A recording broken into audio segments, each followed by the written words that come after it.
At a luxury restaurant in Manhattan, a woman in a tailored black suit pulled her waiter close.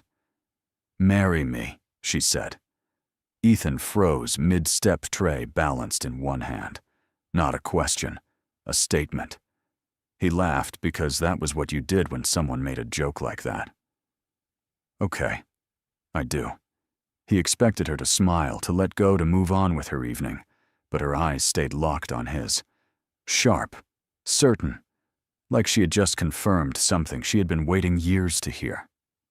She released him without another word, left a $100 tip, and walked out. Ethan wiped down the bar counter, watching the lunch rush thin out into the quiet lull of mid-afternoon. The restaurant smelled like seared steak and expensive wine, the kind of place where people paid $40 for a salad and never looked their server in the eye. He had worked here for 3 years, long enough to know which guests tipped well and which ones treated him like part of the furniture. He did not mind the invisibility. It paid the rent.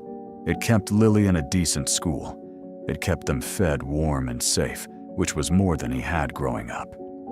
His ex-wife had left when Lily was 2, and Ethan had learned quickly that stability mattered more than pride. So he smiled at strangers' refilled water glasses before they asked, and never made the mistake of thinking he belonged in their world. The kitchen door swung open, and Marcus, one of the line cooks, leaned out. "Your VIP is here again." Ethan glanced toward the entrance. Claire Waverly stood near the host stand, dressed in a charcoal blazer and fitted trousers. No jewelry, no handbag with logos. Nothing about her screamed wealth, but everything about her radiated control. The way she stood, the way the hostess straightened her posture without being told. "She asked for you," Marcus added with a grin. "3rd time this week." Ethan ignored him and grabbed a menu. This had been happening for 3 weeks now, ever since that night she had pulled him close and said those 2 words that still made no sense. "Marry me." He had laughed it off, assuming it was some kind of game rich people played when they got bored. But then she kept coming back. She always requested his section. She always knew his name. And she never treated him like furniture. Claire sat at her usual table by the window, the one that overlooked 5th Avenue. Ethan approached with the menu, but she waved it away. "Just the salmon. No sides. And water, please." Her voice was calm, precise. Not unkind, but not warm either. She looked at him the way someone might study a painting they were considering buying. "Of course," Ethan said. He turned to leave, but her voice stopped him. "How is Lily?" He turned back slowly. "She's good. Thank you for asking." Claire nodded, her gaze steady. "Does she still like drawing?" Ethan felt his pulse tick faster. He had mentioned Lily exactly once 2 weeks ago when Claire had asked him a simple question about his day. He had answered without thinking, the way you do when someone actually listens. But the fact that she remembered unsettled him. "She does," he said carefully. "She wants to be an artist when she grows up." Claire's expression softened just slightly. "That is a good dream." Ethan nodded and walked toward the kitchen, feeling her eyes follow him the entire way. Marcus was waiting by the expo line, arms crossed. "Man, what is going on with you two?" "Nothing," Ethan said, clipping the order to the rail. Marcus raised an eyebrow. "She tips you like $100 every time. She asks about your kid. And she looks at you like you were the only person in the room." Ethan shook his head. "She is just being polite." Marcus laughed. "Nobody is that polite, especially not people who eat here." Ethan did not argue. He had been telling himself the same thing for weeks, trying to draw a line between politeness and interest. But the truth was harder to ignore. Claire was not like the other guests. She did not snap her fingers for service or complain about trivial things. She did not flaunt her money or talk loudly on her phone. She just sat quietly, ate her meal, and asked him questions that felt strangely personal. When he brought her the salmon, she thanked him and asked about his shift. "Do you work tomorrow?" Ethan hesitated. "I do. Dinner service." She nodded, cutting into her fish with careful precision. "Good. I will be here." It was not a question. It was a statement the same way "marry me" had been a statement. Like she had already made up her mind about something and was just waiting for him to catch up. Ethan felt the familiar tug of conflict in his chest. Part of him wanted to believe that Claire saw something in him worth noticing, but the other part, the part that had learned not to trust good things, reminded him that women like her did not end up with men like him. She lived in penthouses. He lived in a one-bedroom apartment in Queens. She made decisions that moved millions of dollars. He made decisions about whether to buy name-brand cereal or the store version. After she left, Ethan found a $100 bill tucked under her napkin. No note, no explanation. Just the money folded neatly in half. Marcus saw it and whistled. "I am telling you, man. She is into you." Ethan pocketed the cash and said nothing. He did not know what Claire wanted, but he knew better than to assume it was something real. People like her did not fall for people like him. They played games, got bored, and moved on. But the next day, she came back. And the day after that. And the day after that. She always sat at the same table. She always ordered something simple, and she always asked him questions that made him feel like she actually cared about the answers. She asked about Lily's school. She asked what he liked to cook at home. She asked if he had ever wanted to do something other than waiting tables. At first, Ethan kept his answers short, polite, non-committal. But Claire had a way of waiting that made silence feel heavier than words. So he started answering honestly. He told her that he used to want to be a teacher back before Lily was born, and life got complicated. He told her that Lily loved mac and cheese, but hated broccoli. He told her that sometimes he was so tired after work that he fell asleep on the couch with his shoes still on. And Claire listened. Not the way people listen when they are just waiting for their turn to talk. She listened the way someone listens when they actually want to know. It scared him. Ethan had spent 3 years in this restaurant learning how to be invisible, and Claire was pulling him into focus, whether he liked it or not. He did not know what to do with that. One evening after she left, his coworker, Jenny, cornered him by the dish station. She was in her 40s, sharp-eyed, and had been working at the restaurant longer than anyone else. "You need to be careful with that one," she said. Ethan frowned. "What do you mean?" Jenny glanced toward the door where Claire had just exited. "Rich people do not come back to the same place every day unless they want something. And when they want something from someone like us, it is never anything good." Ethan wanted to argue, but he could not. Because Jenny was right. People like Claire did not waste their time unless there was a reason.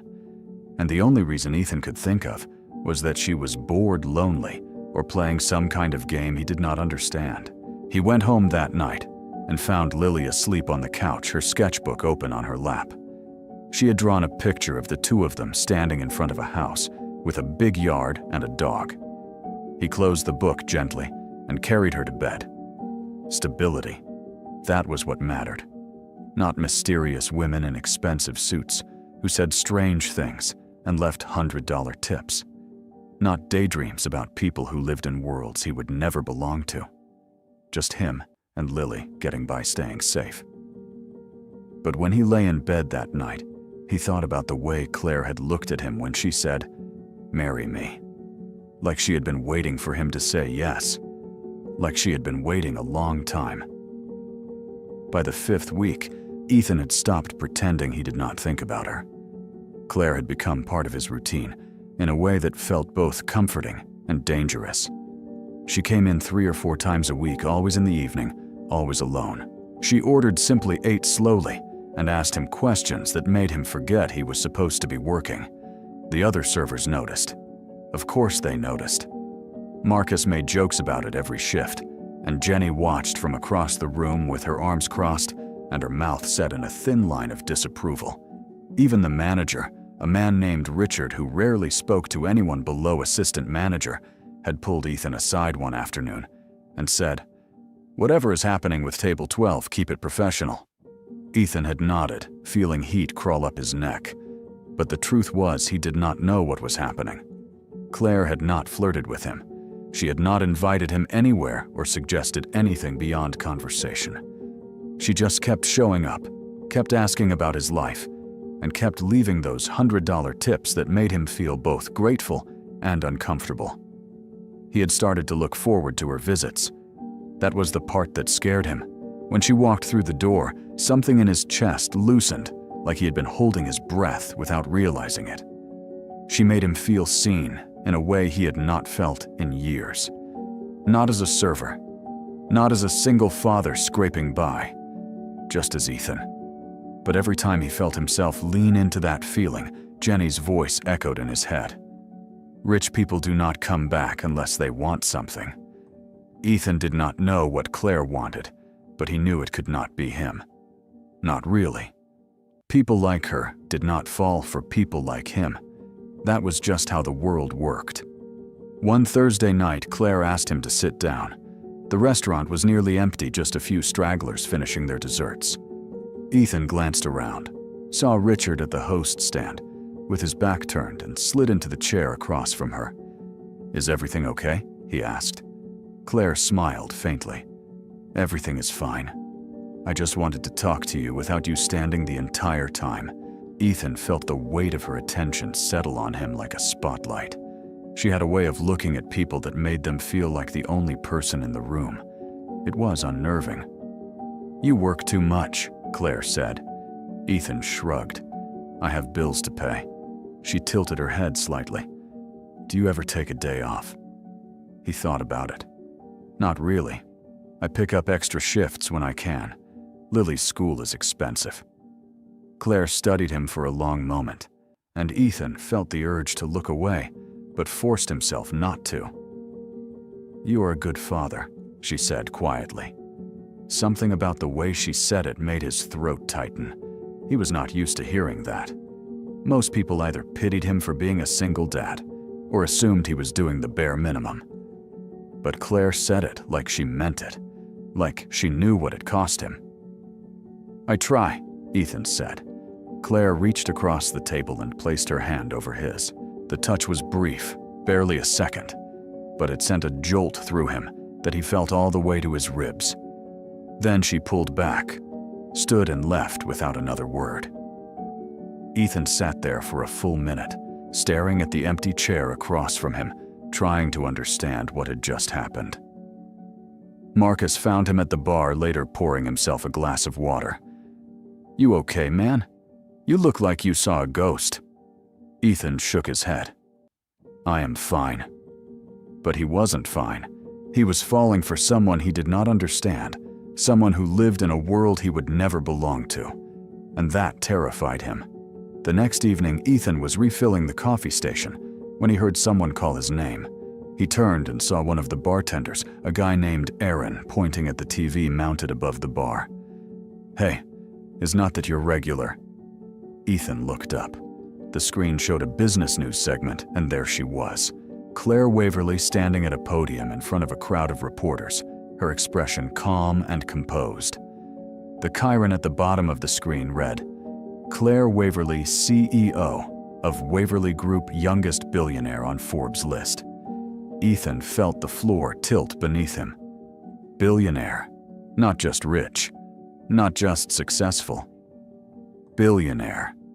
Aaron whistled low. Damn. No wonder she tips like that. Ethan could not move. He stood there staring at the screen as the segment continued. The reporter talked about Waverly Group's recent acquisition, about Claire's leadership, about her net worth being in the billions. Billions. Marcus appeared beside him, drying a glass with a rag. "Wait, that is table 12. Ethan nodded slowly. Marcus let out a short laugh. "Man, you are way out of your league."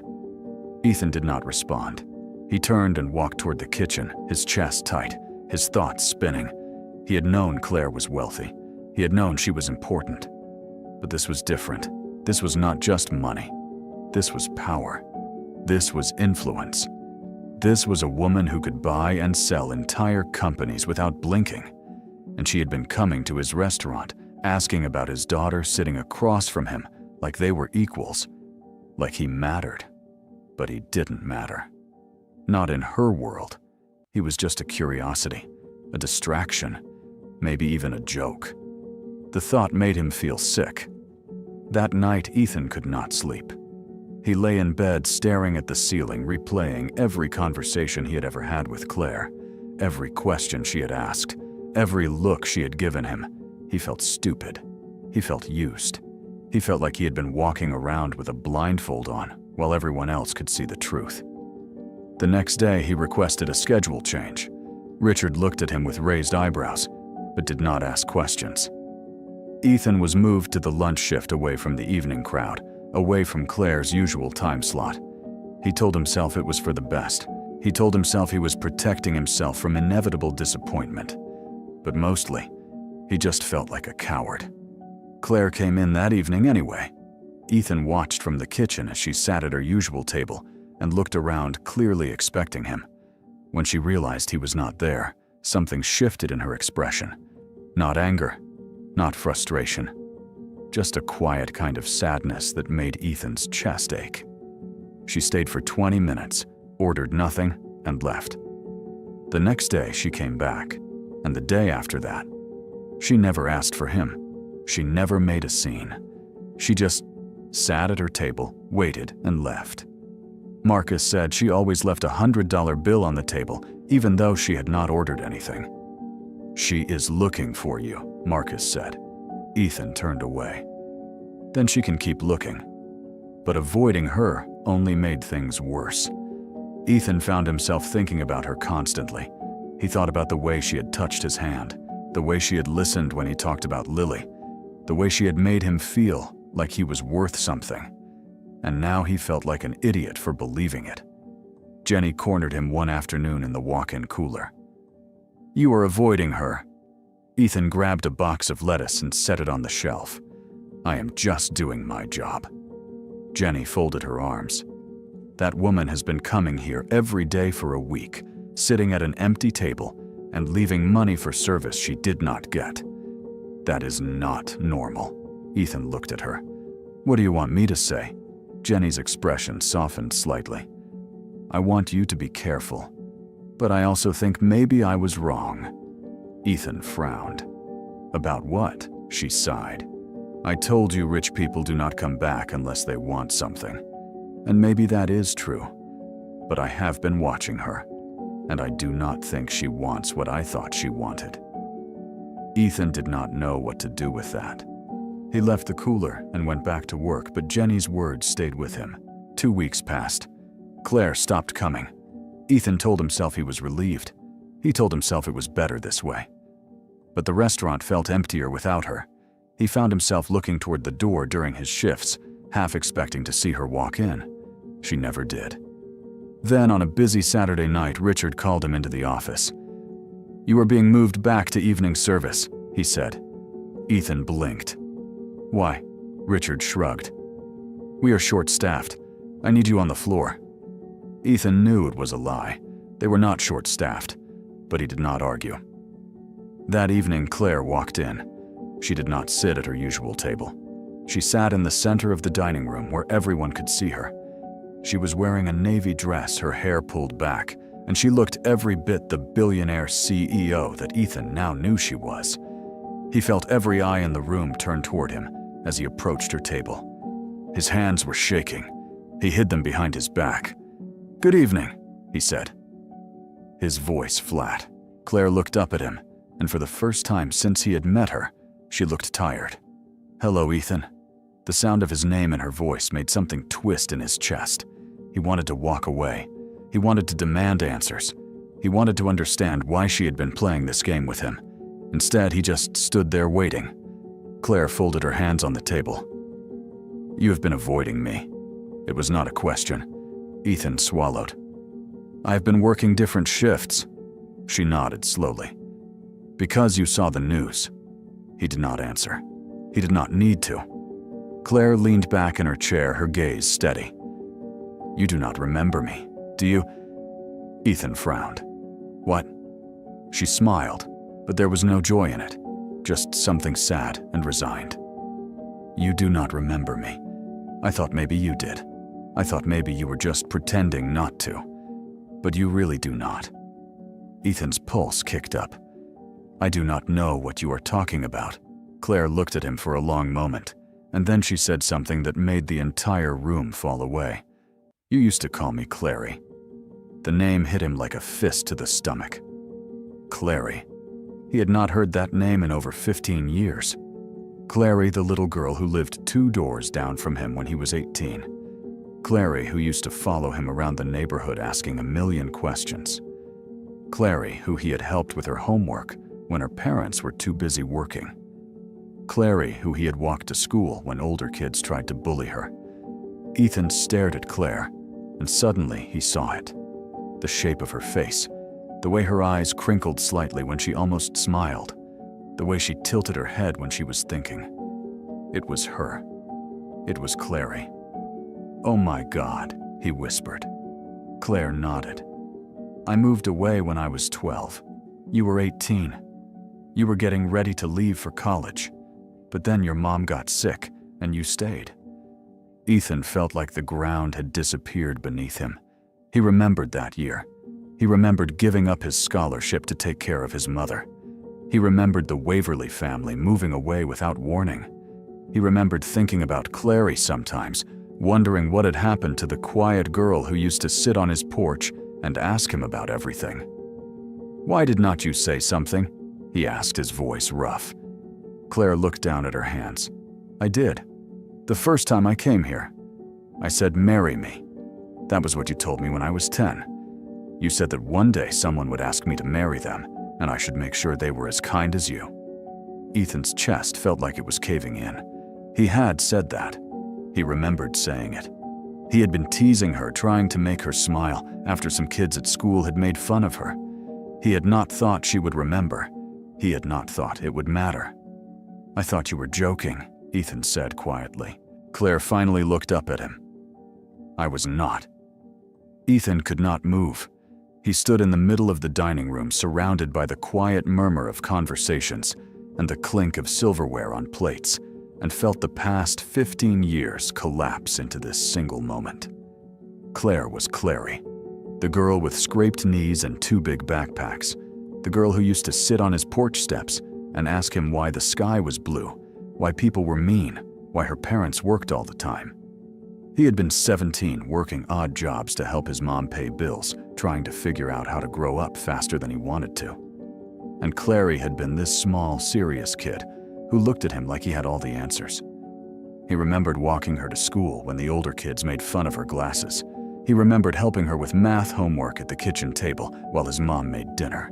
He remembered the day she asked him what marriage was, and he had said something stupid and kind, because that was what you did with kids who asked big questions.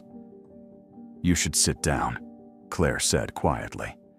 Ethan realized he was still standing still, holding the menu he had brought to her table. He sat. His legs felt weak. "I do not understand," he said. "Why did not you just tell me? Why did you do it like this?" Claire looked down at her hands, and for the first time since he had met her, she looked uncertain, vulnerable. "Because I was afraid," she admitted. "I have spent 15 years building a life where people see me as Claire Waverly, CEO Billionaire, the woman who has everything figured out. But when I walked into this restaurant 5 weeks ago and saw you, I was not any of those things. I was just Clary again. The girl who used to follow you around and ask too many questions." Ethan felt something crack open in his chest. "You could have just said hello." Claire shook her head. "No, I could not. Because the moment I said hello, you would have been polite. You would have smiled and treated me like a guest. And I didn't want that. I wanted to know if you remembered me, if any part of you still saw me the way you used to." Ethan leaned back in his chair, trying to process everything. "So you said marry me." "I said marry me because it was the only thing I could think of that might make you remember," Claire said. Her voice was steady, but there was an edge of desperation beneath it. "I thought maybe if I said it, something would click. But you just laughed. And I realized you did not remember. So I kept coming back, I kept asking about your life. I kept trying to find a way to make you see me."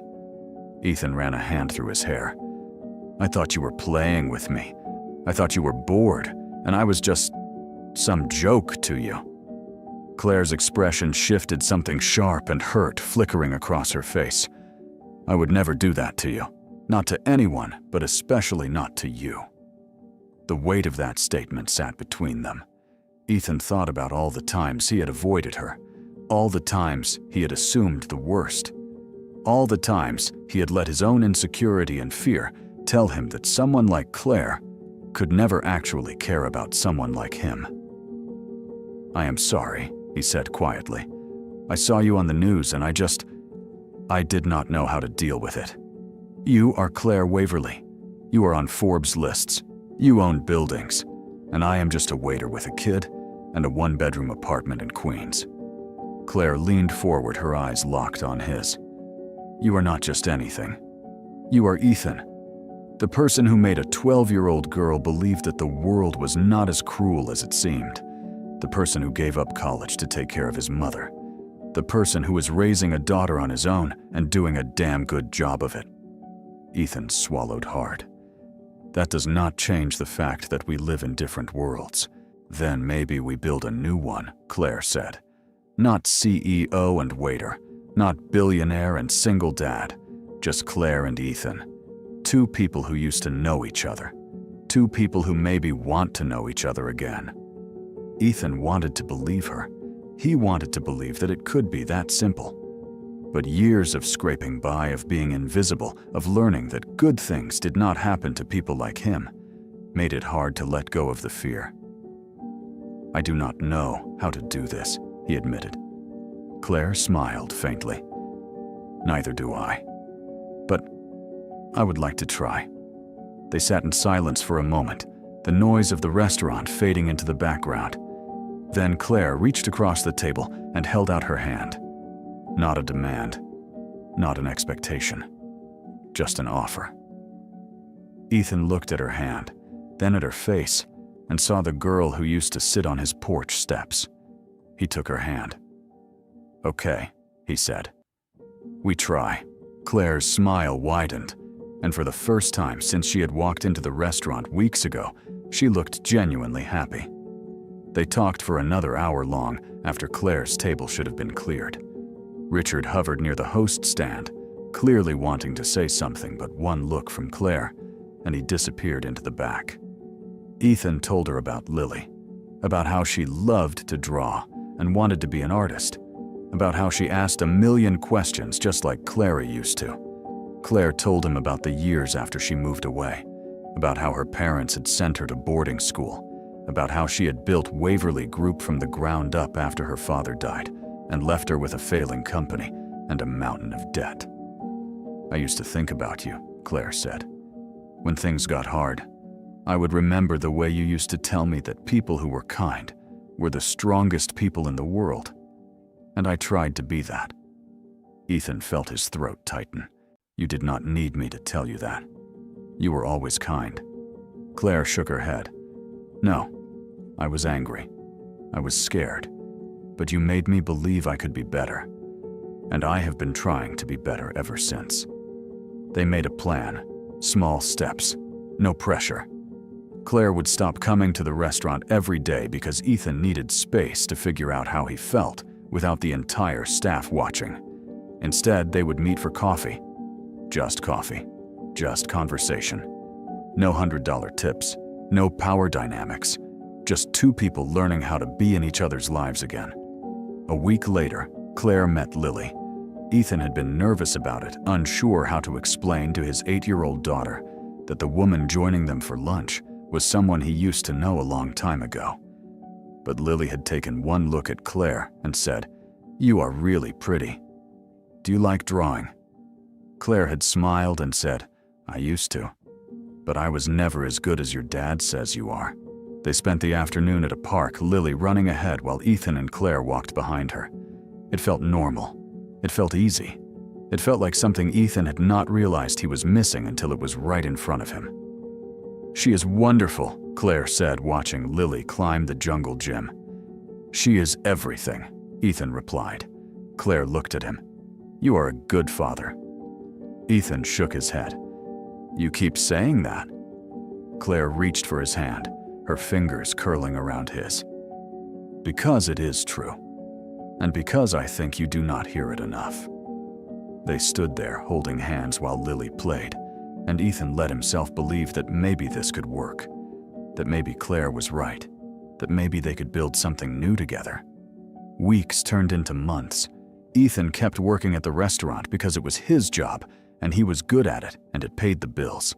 Claire kept running Waverly Group because it was her company, and she had built it from nothing, and she was not going to walk away from that.